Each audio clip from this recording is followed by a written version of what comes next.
ఈ ప్రభుత్వం అతి తక్కువ కాలంలో ప్రజల చేత చీకొట్టించుకుంటామన్న ప్రభుత్వం ఇది.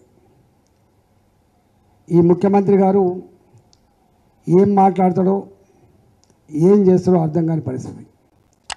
చివరికి మొన్న ఒక ఆయన అడుగుతున్నాడు, తెలంగాణ రాష్ట్రంలో మహిళలకు, తెలంగాణ మహిళలు కూడా చదువుకున్న వాళ్ళు ఉంటారు కాబట్టి మహిళలకు ప్రతి నెల భృతి 2,500 రూపాయలు ఇస్తా అని చెప్పారు. అనేక హామీలు ఉండే కానీ ఇది ఒకటి.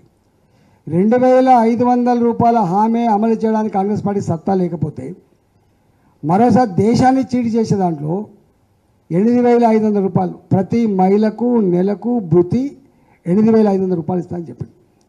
అంటే అలవి కాని హామీలు ఇవ్వడంలో, సిద్ధహస్తులు, మోసపు మాటలు చెప్పడంలో ఇక నిష్ణాతులు కాంగ్రెస్ పార్టీ నాయకులు అయిపోయింది. నేను ఒకటే ఈ సందర్భంగా నిరుద్యోగ యువకులకు, ప్రభుత్వ ఉద్యోగులకు, రిటైర్డ్ ఉద్యోగులకు, ప్రైవేటు స్కూళ్ళల్లో కాలేజీల్లో పనిచేసేటువంటి టీచర్స్కి, రేపు పట్టభద్రుల ఎన్నికల్లో పాల్గొనేటువంటి మీరు వాటి మీద, ఈ సమస్యల మీద కొట్లాడగలిగే పార్టీ ఇవాళైతే బీఆర్ఎస్ పార్టీ లేదు. కొట్లాడితే, చట్టసభలు నిలదీస్తే భారతీయ జనతా పార్టీ తప్ప మరొకటి కాదు. ఇంతకుముందు కాంగ్రెస్ పార్టీ అభ్యర్థి ప్రశ్నించే గొంతు అని మాట్లాడాడు. ఇవాళ ప్రశ్నించే గొంతు కాదు అది. అధికారానికి కొమ్ముగాసేటువంటి పార్టీ తప్ప, నాయకుడు తప్ప ఇంకోటి కాదు. కాబట్టి నేను ఒకటే మీ అందరికీ విజ్ఞప్తి చేస్తున్నా, ఇవాళ ఏ సమస్య పరిష్కారం కావాలన్నా కూడా, ఇవాళ అంగన్వాడీ టీచర్లు 18,000 రూపాయల జీతం ఇస్తా అని చెప్పిండు. 13,500 సరిపోదు, 18,000 తక్షణం ఇస్తా అని చెప్పిండు. ఇవాళ కాంట్రాక్ట్ ఉద్యోగుల, అవుట్సోర్సింగ్ ఉద్యోగుల, ఇవాళ కాలేజీలలో రీఎంబర్స్మెంట్ సమస్య, ఉద్యోగులకు ఈహెచ్ఎస్ సమస్య, ఇవాళ పిఆర్సీ సమస్య, పాత ఏరియాస్ పేమెంట్ చేసే సమస్య, కేజీబీవీ స్కూళ్ళలో పనిచేసేటువంటి సిఆర్టీల సమస్య, ఇవాళ ఆశా వర్కర్ల సమస్య, సెకండ్ ఏఎన్ఎంల సమస్య, గ్రామ కార్యదర్శి సమస్య, విఆర్ఏల సమస్య, విఆర్ఓల సమస్య, ఆర్టీసీ కార్మికుల సమస్య, టీచర్ల సమస్య, ఏ సమస్య మీద మళ్ళీ లేవనెత్తాలన్నా కొట్టాలన్నా భారతీయ జనతా పార్టీ మాత్రమే. కాబట్టి ఇవాళ భారతీయ జనతా పార్టీ అభ్యర్థిగా ప్రేమేందర్ రెడ్డి గారు మీ ముందు ఉన్నాడు. కాబట్టి మీరు మద్దతు ఇచ్చి ఇవాళ గెలిపించండి.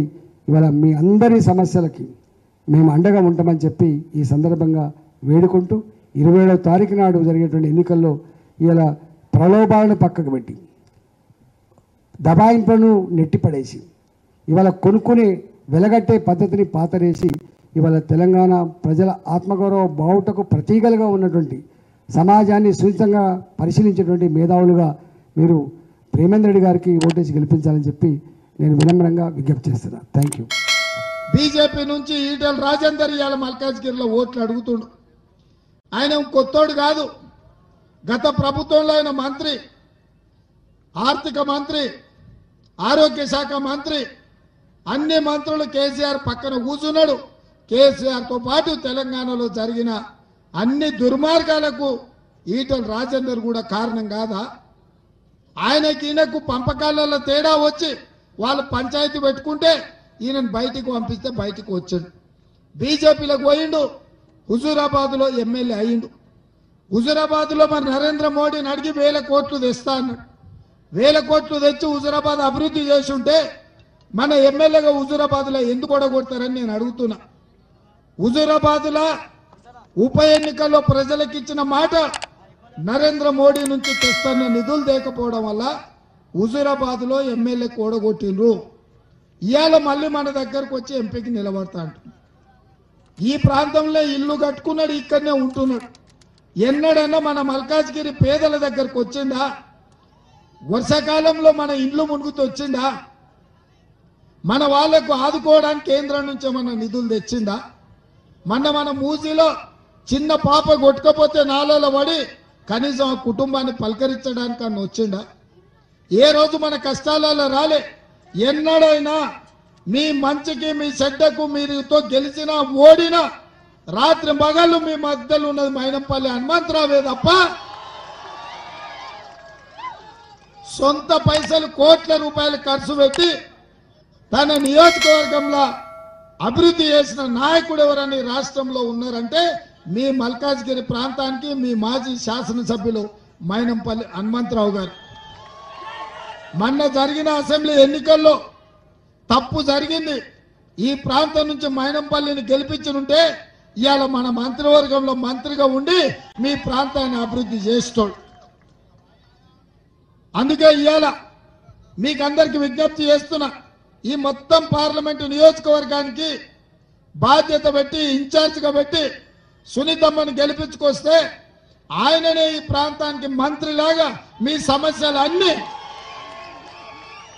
ప్రభుత్వంలో మాట్లాడి ఆ సమస్యల్ని పరిష్కరించే బాధ్యత సోదరుడు మైనంపల్లి హనుమంతరావు గారికి పనిచేసి పెట్టే బాధ్యత నాది. ఆనాడు కొడంగల్లో కక్ష కట్టి నన్ను ఓడగొడితే 14 రోజుల్లోనే ఈ ప్రాంతం నుంచి ప్రశ్నించే గొంతుగా నన్ను గెలిపించింది మీరు. ఈ మల్కాజ్గిరి అసెంబ్లీలోనే 11,000 మెజారిటీ ఇచ్చి ఆనాడు నన్ను ఎంపీగా గెలిపించారు. మీరు అండగా నిలబడి నన్ను గెలిపించింది కాబట్టి, నన్ను ఎంపీగా గల్లీ నుంచి ఢిల్లీకి పంపించింది కాబట్టి కాంగ్రెస్ పార్టీ పిసిసి అధ్యక్షుని చేసింది.